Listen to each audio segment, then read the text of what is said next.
Hi, Giulio from Have a Go Spaghettio. Today's topic is the catastrophe scale. How do we teach young early childhood constructivists the idea that our mind or our thinking, perception or interpretation of events can drive extreme emotions? And the catastrophe scale is a very important teaching tool to help children put how bad a situation is into some kind of perspective. So this presentation introduces the catastrophe scale, or the CS for short. The CS, catastrophe scale, is a partner tool to the emotional thermometer, a tool that the young constructivist can learn to use to manage behaviour and emotion, especially in difficult circumstances. It develops EQ, or emotional intelligence capacity, helping the early childhood constructivist to put problems into some kind of perspective will ease emotional disquiet and behavioural upset. So how is it taught? Here are some ideas.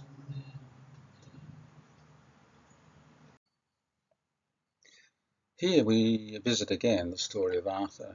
This story employs Albert Ellis's ABC theory of emotional disturbance as a critical literacy tool, which we use here to analyse a text that introduces the notion that it isn't what happens to us that makes us feel and act as we do, but it's how we view, interpret the situation, our response to it. I'm paraphrasing Epictetus here. In the story, Arthur feels out of sorts, extremely anxious, full of self-doubt. He seeks the approval of others and tries to change the essence of who he is. He doesn't want to be a dog anymore. He has made himself a victim of external control. His anxiety is expressed in the outlandish things he does to get the approval and attention he needs to be a worthy mammal. So what happens, which is the A part of the ABC theory paradigm? Why is Arthur so unsettled at C of the paradigm, the emotional and behavioural consequence? Let's find the A part of Dr. Ellis's ABC paradigm. Arthur is the only one not chosen as a pet by those who visit the pet store. He's feeling rather anxious about this and sad because he believes that somehow he's unworthy, that there's something wrong with him. Will he ever feel content and happy? Arthur wants something badly to be chosen, and in his mind we speculate that he thinks he is not worthy to be chosen by prospective animal lovers who frequent the pet shop. So he tries to be something he isn't in the hope of attracting positive attention. In REBT terms, Arthur may be catastrophizing about the situation. How bad is this for him? And of course, according to REBT, it depends on how he interprets what's happening. Is this as bad as he believes it is? How can we help Arthur? Can we help him to put things in better context? Can he feel less anxious and less sad? So, in summary, the A part of the ABC theory paradigm, Arthur's not chosen. That's what happens. He's in a pet shop and he notices that all of the other animals around him have been chosen, but he consistently is being the one left behind. At C, he feels anxious and sad, and he's perplexed. Why is it that nobody wants me? And he's making certain kind of conclusions about his worth. Maybe he's not worthwhile, maybe he's not likable, these kinds of things. And those are the kinds of thoughts that would be the B part. And this is bad, he's telling himself. I'm not likable. This is so bad, it's probably the worst thing that could ever happen to me. The D part is where we check how bad the situation is by checking Arthur's catastrophe scale.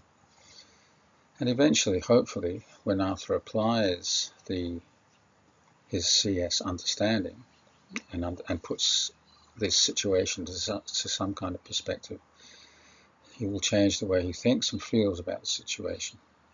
There's a new emotional effect, behavioural effect, because he's changed his outlook. So I invite you to have a look at Arthur and acquaint yourself with the ABC theory of emotional disturbance paradigm and use it as a critical literacy tool.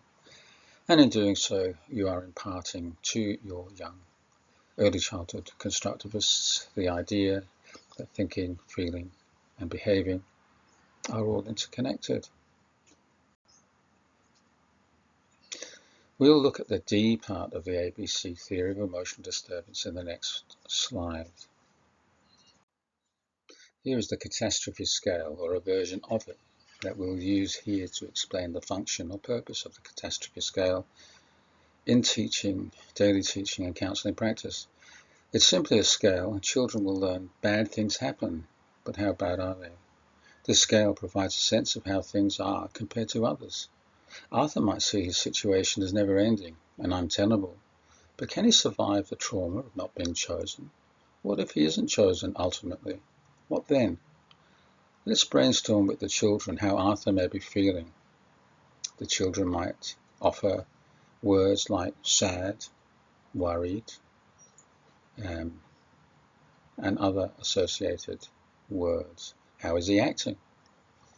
He's acting rather bizarrely because he's trying to be other animals, because he thinks if he's pretending to be a fish or a snake or a bird, that he will get chosen.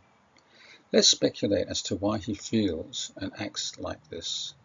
Children might suggest that he must be chosen, or if he is ever to be happy again. And in the child's mind, in saying that, they are suggesting that we change A, the happening. Whatever happened, we need to change that, because that's what makes Arthur happy. In other words, only by him being chosen will he ever be happy.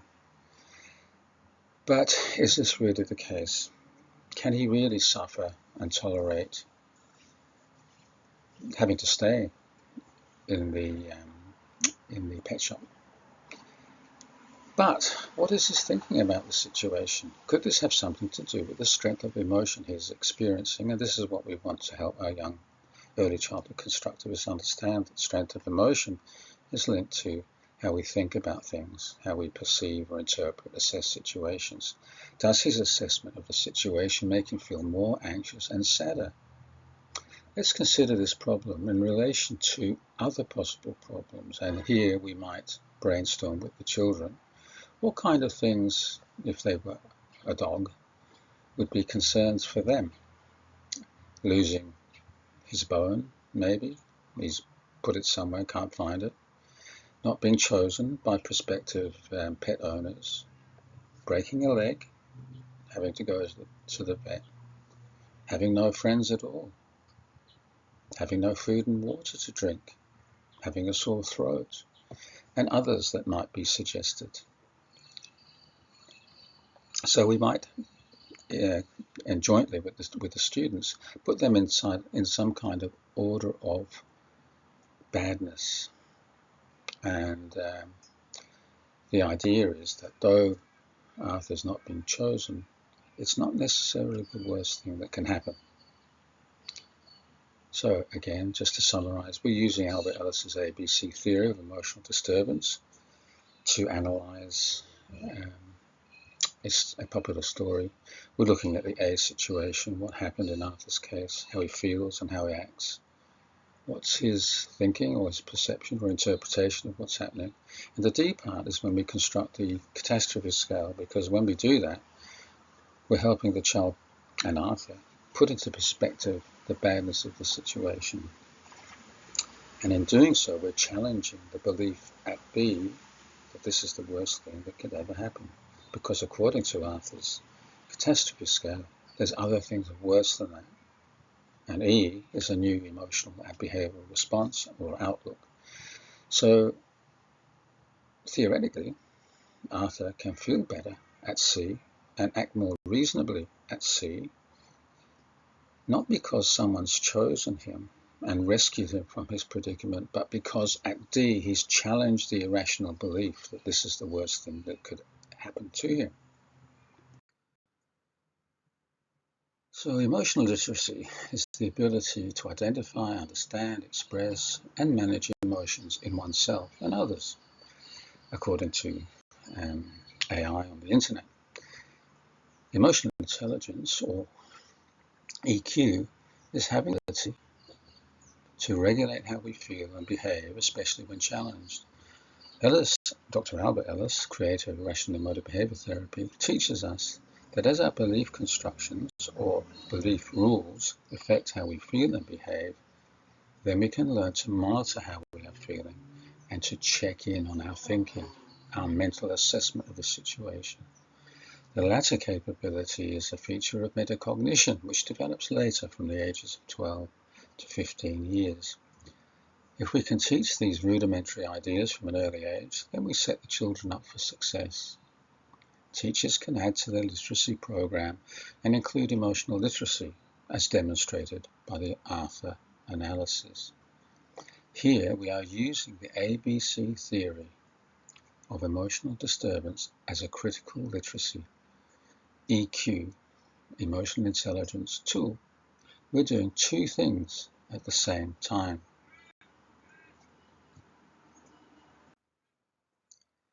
To expand on the last slide, the following is an example of how an educator can plan to include emotional literacy in their literacy program using the Arthur story in this example, but we can use many different types of story to reinforce the same idea.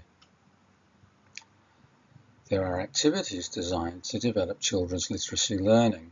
And if we look at the first column there, we're looking at maybe construct a story map about Arthur. Look at connecting words. In science, we might look at dogs' habitats, appearance, and things like that. But also at the same time, we are using Albert Ellis's ABC paradigm as a critical literacy tool that reinforces further the idea that thinking, feeling, and behavior are all interconnected. So, we're teaching kids how to read, and we're also teaching them emotional literacy, how to monitor how we feel and how we behave and how that's connected to our belief rules that we've constructed or are constructing in our heads. This is the Have a Go Spaghettio song again. This is just to set the day up and remind children that it's our personally constructed philosophies or in construction philosophies that affect how we feel and behave, and that often or many times during the course of the day we may start to think that things are worse than they actually are. And of course, as we have constructed Arthur's catastrophe scale, eventually we want children to be able to construct their own catastrophe scale, because each child will be constructing their own perspective on life and themselves and others, so that each child will have a different type of catastrophe scale. And it's helpful in the first instance to construct something that like Arthur's catastrophe scale, or even have a generic one on the wall in the classroom, so that children can be reminded daily that we do tend to, as human beings, catastrophize. So Have a Go Spaghettio is about looking forward to the day, anticipating lots of success, happy bits, and dealing with not so happy bits, because that's the way the world works. And Dr. Ellis here reminds us that how we feel and act is largely due to the personal philosophies we have constructed, be they helpful or unhelpful, rational or irrational, or brain friend thinking, success helper thinking, or brain bully thinking, success stopper thinking, according to Have a Go Spaghettio. In other words, we make ourselves feel as we do. Have a go Spaghettio. Give it a try, banana pie. See how you go. Teach kids that they can think in ways that help them manage themselves emotionally and behaviorally by developing success helper brain friend thinking and telling brain bully to get lost. Give it a try, banana pie.